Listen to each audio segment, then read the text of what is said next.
चंद्रमणि पट्टनायक वकील संघ विश्वमटक आज ओडिशा हाइकोर्ट मान्यवर मुख्य विचारपति चक्रधारी शरण सिंह और विचारपति ए.के. महापात्र द्वारा विश्वमटारे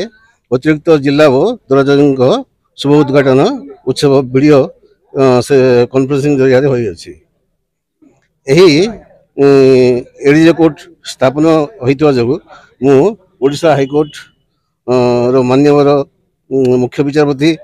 एवं ओडिशा रो आईन मंत्री एवं पूर्वतन आईन मंत्री एवं वर्तमान विधायक को कृतज्ञता ज्ञापन करुच्ची। एडीजे कोर्ट स्थापन होता जो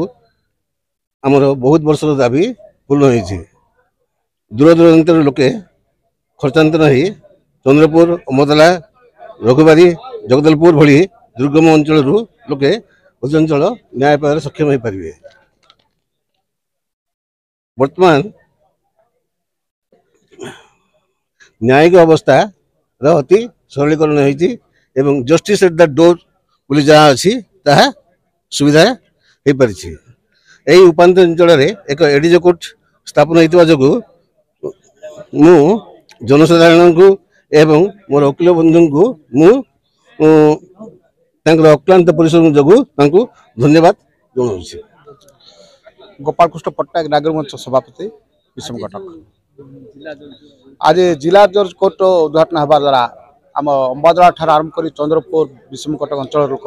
बहुत आनंदित कारण निकटस्थ कोर्ट होगा द्वारा समस्त को उपकार है जहाँद्वारा कि दूर दूरांतर को न जाई विषमकट अंचल में बहुत केस फैसला हो समस्त धारणा तेणुक लोक को सुविधापी गोटे कोर्ट होता द्वारा माननीय हाइकोर्ट जज को विशेष धन्यवाद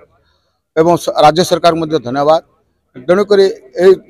वर्ष आम आज को प्राय 10-15 वर्ष है लड़े कर आसलु आज आम सफल पाई आम विषमकटवासी तरफ बहुत आनंदित नहीं विषमकटवासी फुलरे पड़ा पड़ी आम लगुच आज तेणुक आम जो उद्घाटनटा हवा द्वारा आम अंचल लोक बहुत उपकृत हेले और कोर्ट कचेरी खर्चांत कमिला तेणुक आम बहुत सरकार तरफ